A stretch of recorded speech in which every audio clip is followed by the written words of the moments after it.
Amém. Amém. Mais uma vez, uma boa tarde a todos. Que a graça e a paz de Jesus Cristo seja com você e com a sua casa. Eu quero convidar você a abrir a sua Bíblia no livro de Deuteronômio, capítulo 6. Deuteronômio, capítulo 6. Leio dos versículos 3 a 15. E depois dos versículos 20 a 25, Deuteronômio capítulo 6, versículos 3 a 15, e então do 20 ao 25, falaremos hoje sobre criação de filhos. Nessa penúltima mensagem da série sobre família. Criação de filhos. A importância e a urgência de equiparmos a próxima geração de discípulos de Jesus. O quanto isso é crucial, pensarmos nessa próxima geração.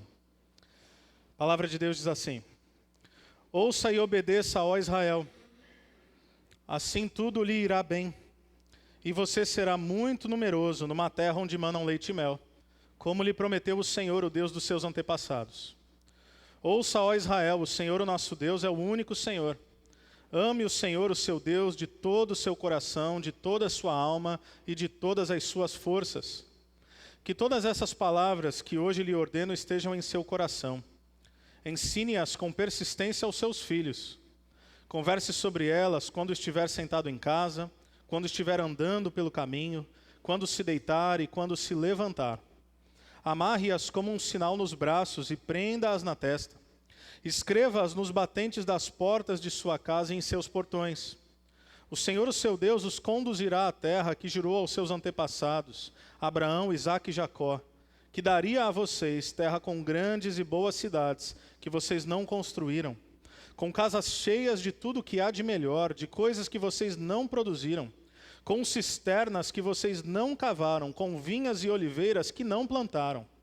Quando isso acontecer, e vocês comerem e ficarem satisfeitos, tenham cuidado. Não esqueçam o Senhor que os tirou do Egito. Isto é, quando sua vida estiver melhor, quando você for próspero, quando você for bem-sucedido, não esqueça de Deus. Da terra da escravidão, versículo 13. Temam o Senhor, o seu Deus, e só a Ele prestem culto, e jurem somente pelo seu nome. Não sigam outros deuses, os deuses dos povos ao redor, pois o Senhor, o seu Deus, que está no meio de vocês, é Deus zeloso. A ira do Senhor, o seu Deus, se acenderá contra vocês, e ele os banirá da face da terra. Versículo 20. No futuro, quando o seu filho lhes perguntar o que significam esses preceitos, decretos e ordenanças que o Senhor, o nosso Deus, ordenou a vocês, vocês lhes responderão: fomos escravos do faraó no Egito, mas o Senhor nos tirou do Egito com mão poderosa. O Senhor realizou diante dos nossos olhos sinais e maravilhas grandiosas e terríveis contra o Egito e contra o faraó e toda a sua família. Mas ele nos tirou de lá para nos trazer para cá e nos dar a terra que, sob juramento, prometeu aos nossos antepassados. O Senhor nos ordenou que obedecêssemos a todos estes decretos e que temêssemos o Senhor, o nosso Deus, para que sempre fôssemos bem-sucedidos e preservados em vida, como hoje se pode ver. Versículo 25. E se nós nos aplicarmos a obedecer a toda essa lei perante o Senhor, o nosso Deus, conforme Ele nos ordenou, esta será a nossa justiça. Vamos orar. Senhor Deus e Pai, nós te pedimos com santo temor que o Senhor fale aos nossos corações. Àqueles, sobretudo, que são pais e que são mães, e não que uma mensagem como essa seja exclusiva àqueles que são pais e mães, mas essa mensagem, ela ministra aos nossos corações enquanto um todo, enquanto igreja, no desafio de olhar para a próxima geração, mas, sobretudo, aqueles que já têm esse privilégio e essa responsabilidade de criar filhos e filhas segundo a tua vontade. Ilumina-nos, aquece-nos, exorta-nos pelo teu Santo Espírito. Assim oramos no nome de Jesus. Amém. Amém. De modo introdutório, antes de qualquer coisa, é fundamental nós compreendermos algo aqui. Que o nosso padrão para a criação de filhos, ele não é cultural, e ele não é geracional, ele é bíblico. Eu vou repetir. O nosso padrão para a criação de filhos não é cultural, não é geracional, é bíblico. E o porquê é importante afirmar isso antes de qualquer coisa? Porque o tempo vai passando e nós vamos ganhando um pouco mais de experiência, e nós vamos ficando mais maduros, e vamos ficando mais velhos, e a tendência é que nós fiquemos um tanto nostálgicos. E de repente nós temos a tendência de olhar para trás, e eu, embora ainda tenha filhos pequenos, quem sabe irmãos que já criaram seus filhos tenham esse sentimento de modo ainda mais aflorado, nós vamos olhar para a nova geração, nós vamos olhar para as crianças, nós vamos olhar para os adolescentes, e nós vamos olhar para a maneira como os seus pais os criam, e nós seremos tentados a pensar, no meu tempo era diferente, porque no meu tempo era melhor, porque no meu tempo não era assim. Porque quando o pai olhava, o filho já baixava a cabeça. E eu não estou afirmando que não haja verdade em algumas dessas proposições. Mas o ponto é que o tempo vai passando e diante do inesperado, diante das mudanças drásticas de pensamento, de cultura e de sociedade, nós vamos ficando assustados e nós queremos voltar para o nosso lugar comum. Nós queremos retornar para um ambiente seguro. E qual é o ambiente seguro? É o ambiente que nós conhecemos, é o jeito que fomos criados. Por mais que o jeito que fomos criados não tenha sido necessariamente a melhor maneira de criar-se um filho ou uma filha. E aí nós temos a tendência de culpar ou desqualificar a geração atual. E é aí que nós perdemos o coração dos nossos filhos. Quando nós olhamos para os adolescentes e para os jovens, e não que não seja tentador fazer isso, meus irmãos, mas quando nós olhamos e falamos, essa geração está perdida, perdemos o coração dos nossos filhos. Não temos mais como dialogar com eles. Ou você acha que uma geração anterior que propõe sobre a geração atual que eles estão perdidos, que eles não sabem o que fazer, e essa coisa toda, você acha que eles vão ouvir e falar, olha, que sabedoria, agora Deus exortou meu coração. Não, é por isso que os pais, sobretudo de adolescentes, estão assim perdidos, porque o pai fala A, o filho entende B e a coisa fica confusa. Agora, nós esquecemos que essa geração que aí está, nada mais é do que a consequência da criação da geração anterior.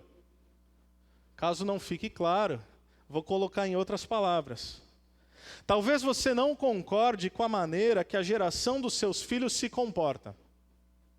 Mas deixa eu te lembrar uma coisa. Quem os criou foi você.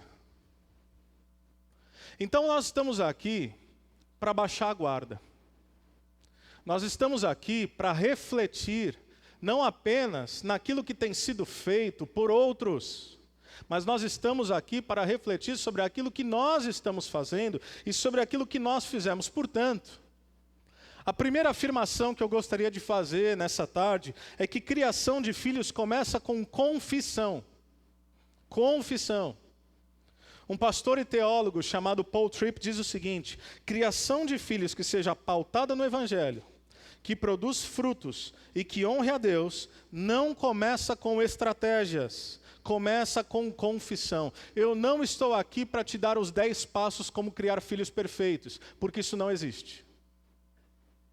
Eu não estou aqui para te indicar livros de autoajuda que vão resolver o seu problema, porque isso não existe. A melhor forma de começar a falar sobre criação de filhos é através da confissão. Confissão do quê? Nós precisamos confessar que criar filhos à maneira de Deus é algo humanamente impossível. Partimos desse princípio. Porque deixa eu te falar uma coisa. Não existe nada em nós que seja natural, ao menos não na nossa carne, para criar filhos segundo o padrão de Deus. Eu não penso naturalmente naquilo que é melhor para os outros, eu penso em mim primeiro. Eu não sou naturalmente paciente. Eu não sou naturalmente um servo, antes de pensar que outros devem me servir. Eu não busco naturalmente sacrificar o meu tempo, minha energia e meus recursos em benefício de outra pessoa. E aí você que é pai e você que é mãe vai pensar, eu faço de tudo pelo meu filho. Calma lá. Nem sempre, nem em todo tempo. E nem tudo que você acha que é o melhor para ele, de fato é, segundo os padrões de Deus. Quando eu chego em casa exausto, nem sempre eu quero iniciar uma outra jornada. Meus filhos demandam atenção e eu só quero encontrar na minha casa um refúgio, eu quero descansar, eu quero abstrair, eu quero assistir alguma coisa, eu quero ler um livro. Eu não quero, eu já estou exausto. Não há nada em mim que seja natural para a criação de filhos, segundo os padrões estabelecidos pela própria palavra de Deus. Então, logo de início, eu repito, baixa a guarda. Baixa a guarda. Abandone suas desculpas. Porque nós vivemos em uma era em que filhos são ídolos. E sabe o que acontece quando nós mexemos com ídolos? As pessoas se revoltam. Então, ao nós falarmos de filhos, eu vou tocar em alguns ídolos. Então eu peço que você se permita ser ministrado por Deus e, se necessário, ao final desse sermão, confesse que a sua paternidade e a sua maternidade, não por culpa, mas pela intervenção da graça divina, não é aquilo que deveria ser. Ela pode ser melhor. Ela pode avançar mais. Confesse que talvez você tem criado seus filhos e suas filhas muito mais segundo o padrão da cultura do que necessariamente segundo o padrão do Evangelho. E antes de qualquer coisa, admita que o que Deus pede de nós na criação dos nossos filhos não será possível a partir da nossa própria força. Comece com confissão. Comece confessando que se algum dia você for capaz de criar filhos segundo o padrão de Deus, você primeiro precisa ser salvo de si mesmo. Você precisa do Evangelho. Você não precisa dos 7 passos para criar filhos felizes. Você não precisa entender como educam criança. Eu não estou dizendo que outros recursos não possam auxiliar. O que eu estou dizendo, primeiramente e acima de tudo, é que sem o Evangelho, você não vai conseguir, nem eu nem você. Porque ao lidar com filhos, nós estamos lidando com pecadores. Mas nós esquecemos que nós também somos pecadores. Afinal, se você fosse capaz de cumprir toda a vontade de Deus, Jesus Cristo teria morrido em vão. Cristo morreu na cruz para que, entre outras coisas, você recebesse dele o Espírito Santo para te capacitar a criar discípulos e discípulas de Jesus que estão sob o seu cuidado. Os seus filhos não são seus. Os meus filhos não são meus. E um dia nós prestaremos contas a Deus da maneira como nós cuidamos dos filhos de Deus que foram colocados sob os nossos cuidados. E já que a gente está falando de confissão, talvez eu deveria ter pedido a autorização da minha esposa que está aqui. Mas eu preciso confessar algumas coisas. No ano de 2018, eu viajei bastante. E até hoje a gente conversa sobre isso. No ano de 2018, nós fizemos uma média, assim, um apanhado geral.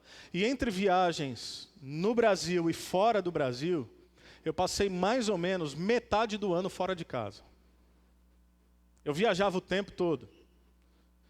E quando eu não estava pregando no Brasil e pregando fora do Brasil, eu estava pregando aqui na igreja, eu estava pastoreando, eu estava cuidando de gente, o que significa que o tempo que me restava em casa, eu estava exausto. A Aline brinca que se você ver qualquer foto minha do ano de 2018, eu estou com a cara exausta, todas as fotos. O meu filho mais velho, Noah, que hoje tem 9 anos, ele tinha 6 anos de idade, 5 para 6, o Gaelzinho tinha 1. O Noah já entendia um pouco mais, e por compreender um pouco mais, chegou um momento em que cada vez que eu me preparava para viajar, que ele via eu arrumando a mala, ele começava a chorar. Não foram poucas as vezes onde eu e ele chorando, porque ao ver meu filho chorando, eu também chorava. Não foram poucas as vezes que ele disse, papai, não vai. Mas eu ia. Eu ia porque eu achava que eu tinha que ir. Afinal, eu sou um pastor, eu sou um pregador do Evangelho. O que há de mais nobre em um pastor do que rodar o mundo pregando o Evangelho? Então, teoricamente, eu estava fazendo algo bom. Eu estava encorajando pessoas, eu estava levando a mensagem, mas eu estava, sem perceber, negligenciando a minha casa.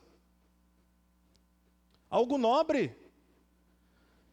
Tenta achar alguma coisa mais nobre do que rodar o país e rodar por vários lugares pregando o evangelho. Como é que isso pode ser ruim?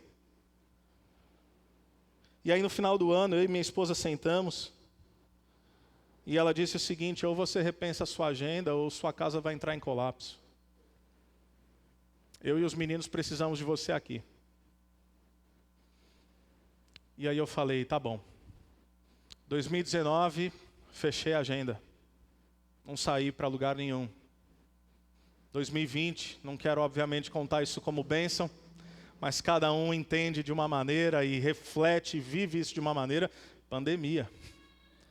Então eu estou praticamente 3 anos dentro de casa.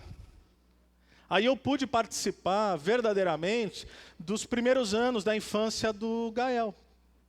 Como eu tinha participado da infância do Noah. E nós vemos como isso geram frutos, ainda hoje. Talvez para você, o problema não seja uma agenda ministerial. Mas talvez para você, que não sai por aí pregando o evangelho, a distração pode ser seu trabalho, pode ser sua carreira, pode ser um hobby que se tornou uma compulsão, pode ser vícios, pode ser amizade, pode ser o celular.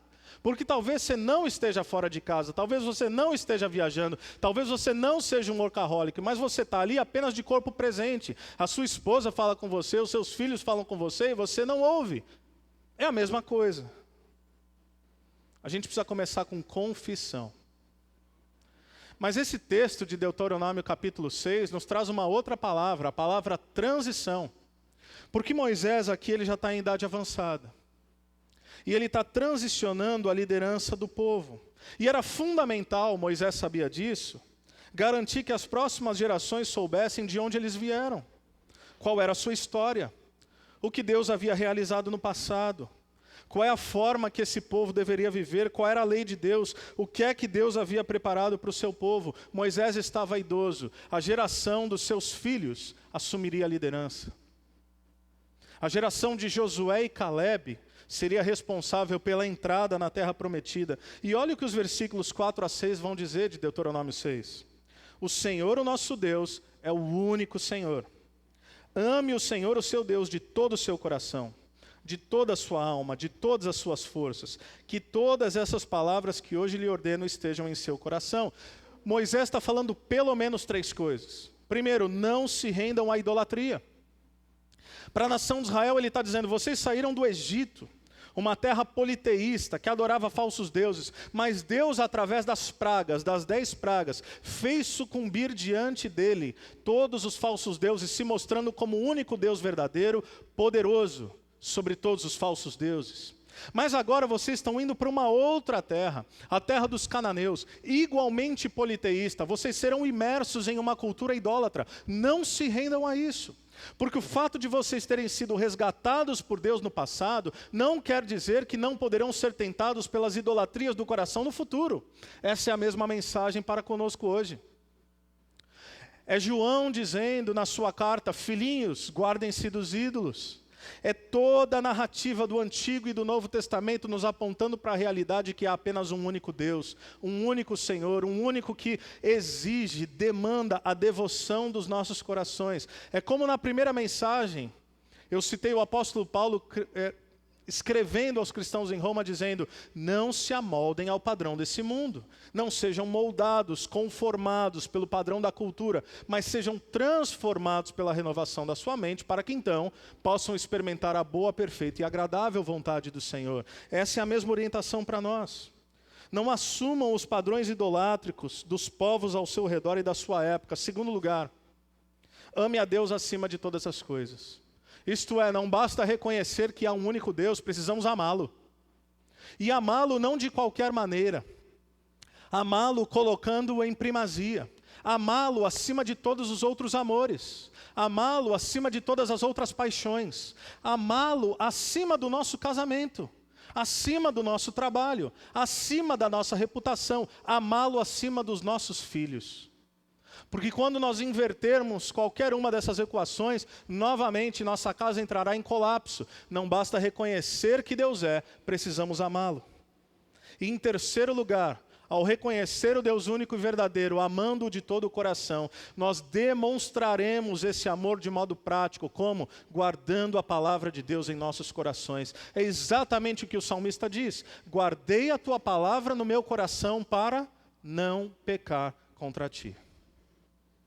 Essas são as orientações de Moisés, aquele povo que o ouve. E são as mesmas orientações também para nós, mas há algo interessante aqui.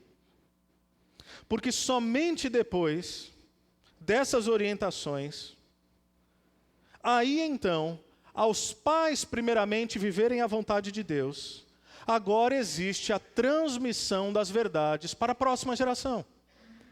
A mensagem é primeiro para os pais, depois para os filhos. Por quê? Presta atenção nisso. O seu amor por Deus, ele é fundante para tudo o que você tem a ensinar os seus filhos.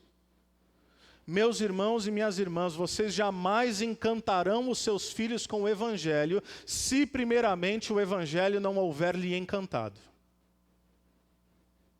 É por isso que não são poucas as vezes que ao aconselhar um pai e uma mãe, que enfrentam dificuldade com seus filhos, que chegam na adolescência e não sentem mais o apelo de estar à igreja, que chegam na juventude e na faculdade e parecem querer abandonar a fé, é muito nítido.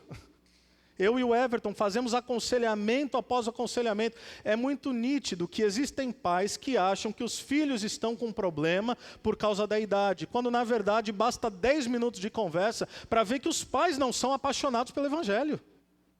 E aí eles vão dizer: mas eu criei meu filho na igreja. Exato, mas aquilo que ele viu dentro de casa não está em concordância com aquilo que você tentou ensinar na igreja. Porque aquilo que foi ensinado na igreja não foi primeiramente vivido dentro do lar. Primeiro eu reconheço a Deus. Primeiro eu amo ao Senhor acima de todas as coisas. Primeiro eu guardo a palavra de Deus no meu coração e somente então eu transmito essa verdade aos meus filhos. Porque se eu tentar transmitir essas verdades sem primeiramente tentar vivê-las, e aqui eu não falo de uma imperfeição, aqui eu falo de uma tentativa honesta, inclusive com erros e falhas. Nós não estamos falando de sermos pais e mães perfeitos, isso não existe, mas pais e mães que inclusive confessam as suas falhas e limitações, mas mostram acima de tudo para os seus filhos, com palavras e ações, que estamos tentando viver a vontade de Deus. E aí então, olhe comigo os versículos 7 a 9. Ensine-as com persistência aos seus filhos. Converse sobre elas quando estiver sentado em casa, quando estiver andando pelo caminho, quando se deitar e quando se levantar. Amarre-as como um sinal nos braços e prenda-as na testa. Escreva-as nos batentes das portas de sua casa e em seus portões. A continuidade desse texto, meus irmãos, nos fala, entre outras coisas, da importância da educação formativa e intencional. Porque nós precisamos ensinar à nova geração uma maneira bíblica de pensar. Uma maneira bíblica de interpretar a vida. Porque a cultura cristã, ou melhor, a cultura não cristã ao nosso redor, já está ensinando. Novamente, aponto para a nossa primeira mensagem. A construção de uma sociedade sem Deus. Se você perdeu, vai lá no YouTube depois e ouça. Ou no Spotify. A cultura está nos catequizando. Você quer um exemplo? Quando foi, se você é pai, se você é mãe? Seja seu filho pequeno, seu filho já criado, ou se você ainda não é pai, mas você tem essa consciência. Quando foi que você sentou com seu filho, ou seu pai sentou com você e disse o seguinte: filho, filha, vamos ter uma conversa séria aqui agora. O que foi, pai? Eu quero te ensinar uma coisa. Eu quero te ensinar o seguinte: o que significa vencer na vida? Quem já sentou contigo e falou sobre isso? Com essas palavras. E aí, ao sentar com você, disse o seguinte: vencer na vida é ter um emprego bom, ter uma faculdade boa, ganhar dinheiro pra caramba, poder fazer uma viagem internacional por ano, ter um carro que todo mundo inveje. Isso é vencer na vida. Quando um ser humano em sã consciência sentou com você e te disse isso? Quando você sentou com seu filho e disse isso? A resposta é óbvia: nunca. Mas por que você sabe disso? Se nunca ninguém te falou, se eu perguntar o que é vencer na vida, E seja honesto, sem subjetivismo, sem filosofar. O cara venceu, aquele cara venceu na vida. Qual é a primeira coisa que você pensa? Que ele tem o quê? Hã? Pronto. Quem foi que te falou isso? Não precisa falar, porque a cultura ao nosso redor está nos moldando o tempo todo. O que significa que se você não for intencional em educar, em formar os seus filhos, alguém irá fazê-lo. O jeito desse mundo, o jeito de interpretar a vida. Eles recebem essa narrativa do que torna a vida verdadeiramente importante. É por isso que nós precisamos propor uma contranarrativa, uma metanarrativa, uma história que seja maior do que as histórias que a cultura tem nos contado. A história que Deus está escrevendo da criação à restauração. De um Deus que cria o mundo perfeito, que o ser humano se rebela contra esse Deus, mas que Deus não se dá por vencido, que Ele interfere trazendo o seu Filho ao mundo, que Ele chama para si um povo para anunciar tudo o que Ele fez e o que Ele fará, de modo a um dia restaurar todas as coisas em si mesmo. Essa é a grande história, e a pergunta é: qual é o nosso papel nessa história? Mas não é essa história que nos é contada. Então essa formação ela acontece tanto em tempos planejados quanto não planejados. Por exemplo, o simples fato de nós criarmos nossos filhos com o hábito de congregar na igreja. Isso é algo formativo e é algo intencional. Tem uma turma boa aqui. Mas me permitam dizer o seguinte: esse culto era para estar abarrotado de famílias. O fato de não estar é uma denúncia de como a gente está com problema. Porque num culto onde todo mundo sabe que a gente vai falar sobre criação de filhos, tem pai que não está nem aí. Isso é uma denúncia. Então a coisa está muito pior do que a gente imagina. Porque a realidade, e eu trago aqui um testemunho pessoal, minha mãe estava aqui em casa por esses dias, nós conversamos inclusive sobre isso. Eu tive uma mãe que me ensinou a ir para a igreja desde a minha primeira infância. E eu confesso, eu entendi que tem um aspecto cultural, mas eu estranhei muito quando eu me mudei para Campo Mourão e quando eu comecei a pastorear. Porque aqui é normal, já estou acostumado, embora não convencido. Aqui é normal, o pessoal ir um domingo, não ir outro. Ir para a igreja um domingo, não ir dois. E aí chove, não vem, está muito calor, não vem. Está frio, não vem, está complicado, não vem, chega parente, não vem, vai para a casa do parente, não vem. Eu não sei o que é isso na minha vida. E não é porque eu sou pastor, não, é porque eu fui criado assim. Para mim, domingo é dia de ir para a igreja. Basta você perguntar para minha esposa que está aqui. O que a gente faz quando a gente está de férias? Pronto, porque domingo para mim é dia de ir para a igreja. Vocês já viajaram comigo. O que eu faço no domingo? Eu vou para a igreja. Porque é um prazer, eu não tenho que ir para a igreja, eu não tenho obrigação de ir para a igreja, eu não tenho o peso de ter que ir para a igreja. Eu não me sentiria culpado se não fosse para a igreja, mas eu acho algo muito precioso poder se reunir com o povo de Deus em adoração ao próprio Deus, na casa de Deus. É isso que eu faço. Por que eu faço isso? Porque a minha educação foi formativa e algo em mim foi criado de maneira a pensar que domingo é o dia do Senhor, é dia de ir para a igreja. Eu me lembro como os personagens bíblicos eram meus heróis de infância. Eu ficava encantado com a história de José, com Moisés abrindo o Mar Vermelho, com a força de Sansão, com Davi derrubando Golias. Eram meus heróis, eram meus companheiros de infância, porque isso faz parte de uma educação formativa. Mas esse texto também está propondo, meus irmãos, que os nossos filhos estão sendo formados também por ambientes não planejados. Nossa rotina familiar, de estudos, de lazer, ou seja, é o todo da vida sendo emoldurado pela palavra de Deus. Você percebeu as expressões aqui? Quando acordarmos, ao nos deitarmos, quando deslocarmos de um lugar para o outro, ou seja, andando pelo caminho, nos umbrais das portas, na testa, no braço, em todos os lugares, de modo visível. O que isso quer dizer? Quer dizer que o nosso papel é demonstrar os caminhos de Deus e a bondade de Deus diretamente e constantemente ao coração dos nossos filhos. Não é sobre pregar o dia inteiro, dar sermão o dia inteiro para os nossos filhos, mas é conceder a eles lentes pelo qual eles podem interpretar o todo da vida a partir da verdade da palavra de Deus. Lembrando-os o tempo todo da bondade de Deus e da verdade da sua palavra. Uma outra coisa que esse texto nos mostra é uma perspectiva de discipulado multigeracional. Porque Moisés vai dizer, vocês, seus filhos e os filhos dos seus filhos. Nós somos uma geração muito imediatista. Quantas vezes você já não falou, ou quem sabe não pensou, eu vou dar tudo o que eu puder para os meus filhos. Eu não quero que eles sofram. Eu não quero que eles não tenham aquilo que eu não tive. Eu quero que eles não passem pela dificuldade que eu passei. Agora deixa eu te fazer uma pergunta óbvia. Você não é exatamente o subproduto de todas as dificuldades que passou? Se você tivesse recebido apenas sim, apenas reforço, se você nunca tivesse se frustrado, o que você seria? Um monstro. Um monstro. É isso que você quer fazer com seus filhos? Você se sente mal por dizer não.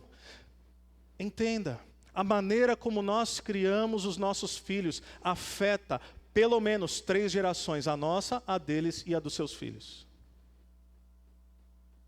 Enquanto nos engajamos em educar nossos filhos, nós fazemos algo maior do que apenas suprir as necessidades deles. Aqui eu falo aos pais, pais, a sua função não é apenas ganhar dinheiro.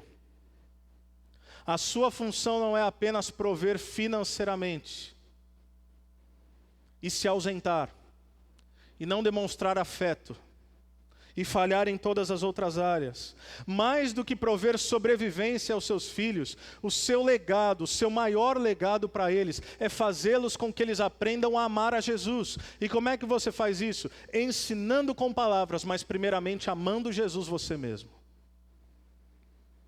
Quando eu instruo e disciplino meus filhos, eu estou construindo um legado para os meus filhos e netos. Não é sobre o bem-estar momentâneo deles. Não é sobre como eles vão se sentir agora. É sobre quem eles se tornarão nos próximos 15, 20 ou 30 anos. Não vale a pena fazer com que eles se sintam bem agora e destruí-los pelas próximas décadas, afetando inclusive seus netos. Não basta exercer autoridade na vida dos seus filhos, nós queremos também gerar influência, porque as crianças aprendem, elas absorvem, elas ouvem tudo, elas percebem tudo, elas discernem tudo, o que há de bom e o que é ruim, o que é formalmente ensinado e o que é percebido no nosso dia a dia. Um outro grande exemplo bíblico que eu amo, para aqueles que ainda não são pais, para aqueles que não têm filhos, para aqueles que, quem sabe, nunca terão filhos. Repito, essa não é uma mensagem apenas para pais e mães, mas veja o exemplo de Paulo com Timóteo. O apóstolo Paulo cuida de Timóteo como se ele fosse um filho. Ele não é um filho da carne, ele não é um filho do sangue, mas ele é um filho na fé. Ele é um filho de coração. E Paulo intencionalmente ministra, prepara, discipula, equipa Timóteo. E ao fazê-lo, ele ressalta algo muito importante, que ele destaca na segunda carta de Timóteo, capítulo 1, versículo 5, 2 Timóteo 1, 5, olha o que a palavra diz. Recordo-me da sua fé não fingida, que primeiro habitou em sua avó Lóide, em sua mãe Eunice, e estou convencido de que também habita em você. Presta atenção nisso. Por falta de tempo eu não posso explorar isso tanto quanto eu gostaria. Mas Paulo não é grato a Deus pelo excelente ministério infantil que Timóteo frequentou quando ele era pequeno. Não. Paulo é grato a Deus pela referência de fé que Timóteo tinha dentro da sua casa por 2 gerações. Sua mãe e sua avó. Ele não fala, que bom, sua infância foi salva, porque você era da Calvary Kids. Embora o pessoal faz um trabalho fenomenal. Que bom que a sua infância foi fundamentada, porque você tinha mãe, você tinha avó, gente de Deus, gente piedosa, gente que não apenas te ensinava as Sagradas Escrituras desde a sua primeira infância, mas gente que eu conheço, que vive o Evangelho. Martinho Lutero, em 1531, o pai da Reforma, ao falar da importância de instruir os pequeninos com as verdades da palavra, ele diz, eu ainda não progredi além da instrução das crianças, nos 10 mandamentos, no credo apostólico e na oração do Senhor, o Pai Nosso. Ainda aprendo e oro todos os dias com o meu Hans e minha pequena Lena. Isso é lindo. E deixa eu te dizer uma coisa. O lugar prioritário para que seus filhos recebam instrução cristã, e isso pode assustar alguns de vocês, não é a igreja. Não é. A igreja, o ministério infantil, tudo o que fazemos é para apoiar aquilo que deve acontecer prioritariamente dentro da sua casa. O lugar de enraizar o pensamento do seu filho sobre a fé cristã é na sua casa. Somos gratos por todos esses ministérios, mas repito, eles existem apenas para apoiar aquilo que você faz dentro de casa. Afinal, meus irmãos, pensa comigo, qual é a chance que eu, o Everton, a Aline que lidera a Calvary Kids, as professoras, os professores, qual chance nós temos de 1 hora por semana, 4 horas por mês, e isso se os pais não faltarem em nenhum culto, que é um milagre que eu ainda não vi, 4 horas por mês, qual é a chance de você formar um ser humano pleno 4 horas por mês? Comparado às dezenas e dezenas de horas onde eles estão sendo discipulados pessimamente nas escolas, pelas telas, pelo celular, pelo YouTube e às vezes inclusive pelo mau exemplo de seus próprios familiares. Qual chance a gente tem? É por isso que alguns pais se surpreendem ao dizer, mas eles foram criados na igreja. A pergunta é se eles foram educados na palavra de Deus dentro de casa.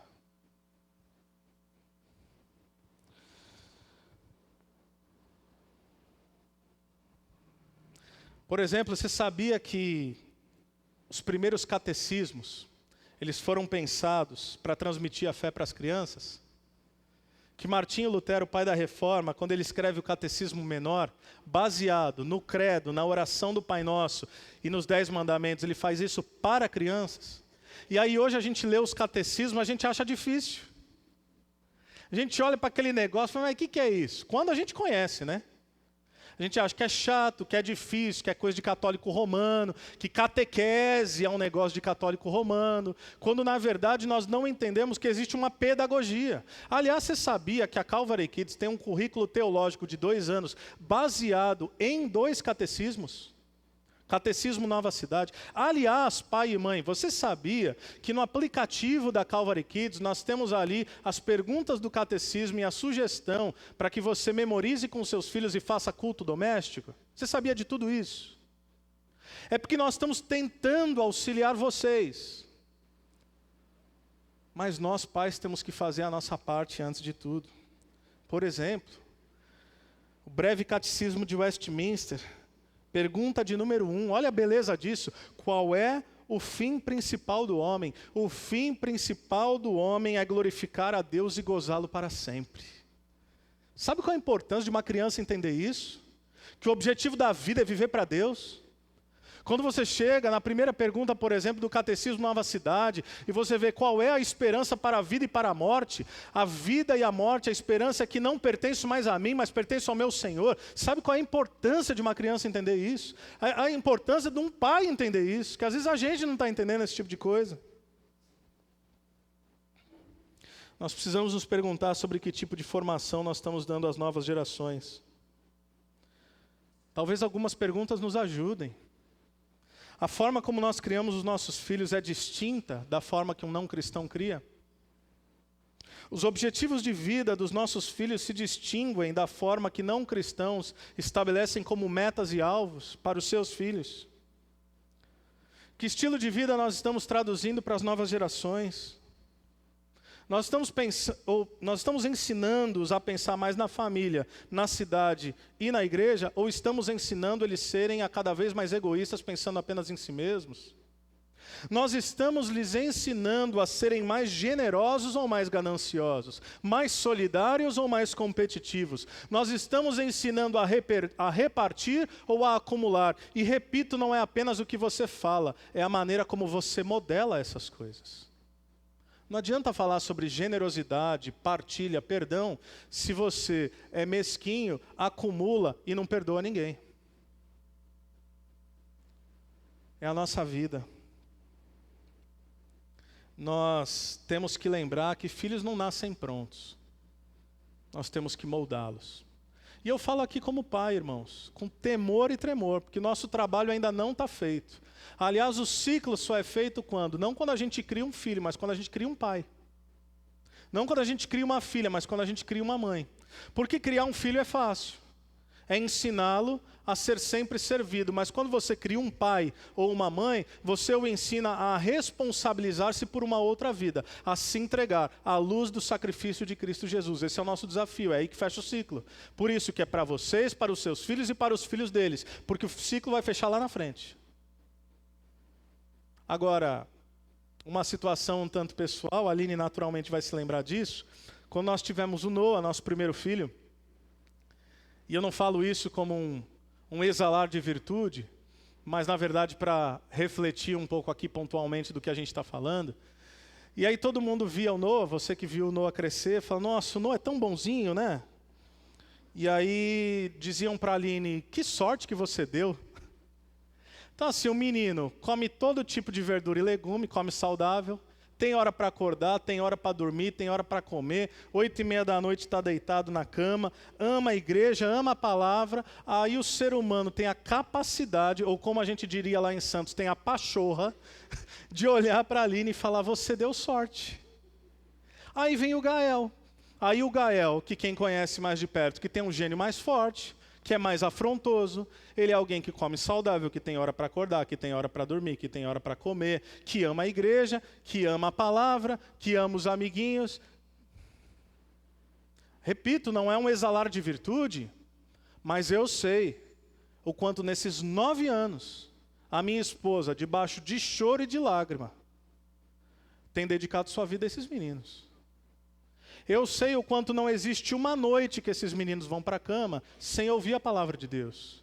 Eu sei como não tem uma noite, em 9 anos da vida do Noah, em 4 anos da vida do Gael, em que eles sabem o que é dormir, sem antes uma palavra de oração de todos os membros da família. E eu sei o quanto a coerência custa caro, porque tem dia que eu estou cansado e eu olho para a Aline e falo, vai orar você. E ela olha para mim com aquele olhar de juízo, como quem diz, seus filhos estão esperando a sua oração. E eu vou internamente resmungando, porque eu quero ficar deitado. Mas é sempre eu, a Aline, o Noah e o Gael, tem que orar os 4, para que eles durmam em paz. Eles não admitem se só eu ou a Aline orarmos. Filhos não vêm prontos. Não se trata de controlar o comportamento dos nossos filhos, mas de pastorear o coração deles. Nós precisamos admitir que nós espelhamos os erros que nós vemos nos nossos filhos. Sabe por quê? É aqui que entra o evangelho, meus irmãos. Porque nós somos rebeldes, desobedientes, impacientes, vamos até o limite. Essa é a nossa relação com o nosso Pai Celestial, mas ainda assim Ele nos ama.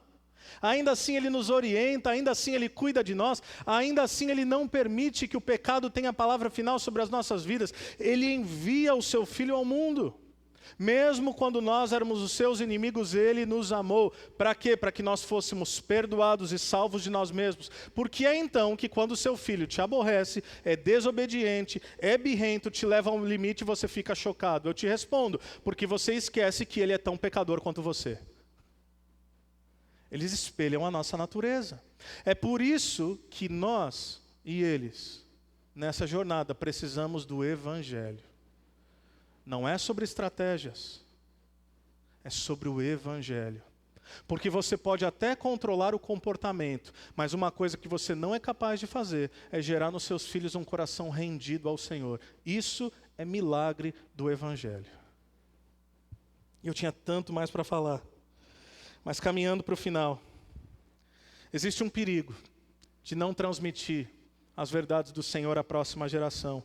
E eu encerro com 2 textos. Você não precisa abrir lá. Mas Josué capítulo 24, versículos 13 a 15. Nós temos aí, agora Josué passando pelo mesmo estágio que Moisés passou. Agora Josué, anos depois, está se despedindo. E tal como Moisés, é a vez dele agora. esse que foi o líder que levou o povo de Israel à terra prometida, instruir a próxima geração. Ele fala da promessa de Deus a Abraão, como que deu a terra, ele relembra os israelitas de como Deus os tirou de mão forte do cativeiro egípcio, ele havia lembrado esses irmãos de como eles receberam cidades que não construíram, colheram onde não plantaram, graça de Deus, e portanto deveriam agora temer ao Senhor. E ele diz, agora decidam vocês se vocês servirão a Deus, o Deus de Israel, ou aos deuses falsos. E ele diz aquela frase conhecidíssima, quanto a mim, eu e minha casa serviremos ao Senhor. O que é que dizem vocês? E toda a nação de Israel gritou dizendo, nós serviremos ao Senhor. Mas Josué advertiu, ele falou, Deus é Deus zeloso. Pensem no que vocês estão dizendo, porque se vocês afirmarem que vão servir ao Senhor e não fizerem isso, haverá consequências severas, haverá consequências drásticas. Porque Deus é um Deus punitivo? Não, porque existem consequências terríveis ao nós não vivermos a palavra e a vontade de Deus. E o livro de Josué termina. E aí nós chegamos ao livro de Juízes, capítulo 2. Talvez um dos textos mais tristes do Antigo Testamento, versículos 10 a 15.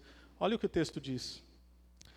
Depois que toda aquela geração foi reunida aos seus antepassados, surgiu uma nova geração que não conhecia o Senhor e o que ele havia feito por Israel.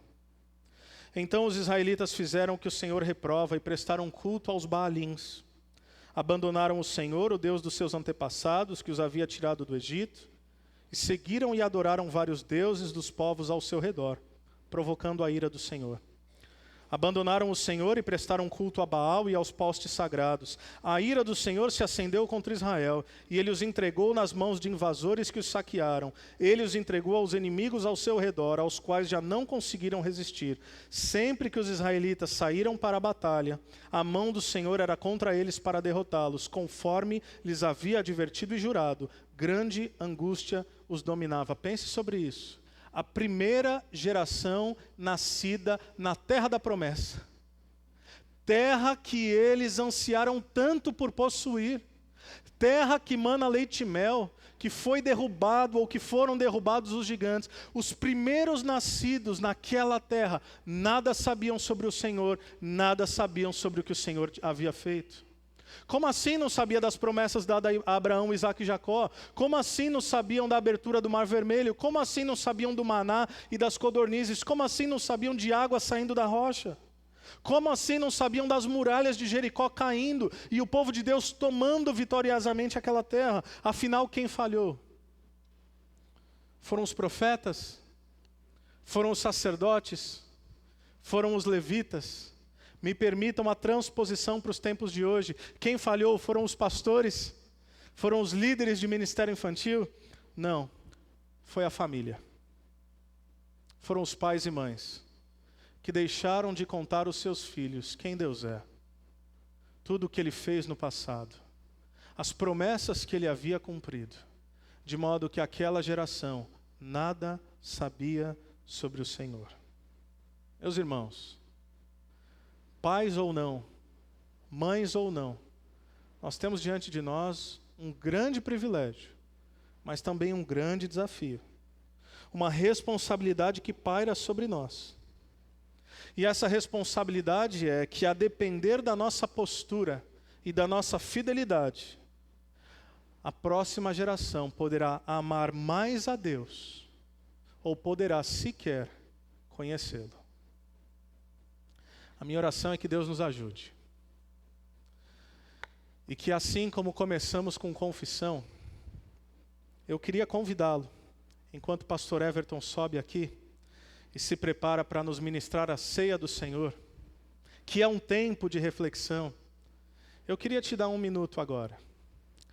E eu queria que você exercesse a confissão. Principalmente você que é pai e você que é mãe. Que você pensasse sobre a impossibilidade de criar filhos à maneira de Deus, a não ser com o próprio Espírito Santo de Deus. Mas não pare aí. Não pare na culpa. Não pare no arrependimento. Não pare nesse degrau em que talvez você se encontre e fale, meu Deus, como eu tenho falhado. Corra para a cruz.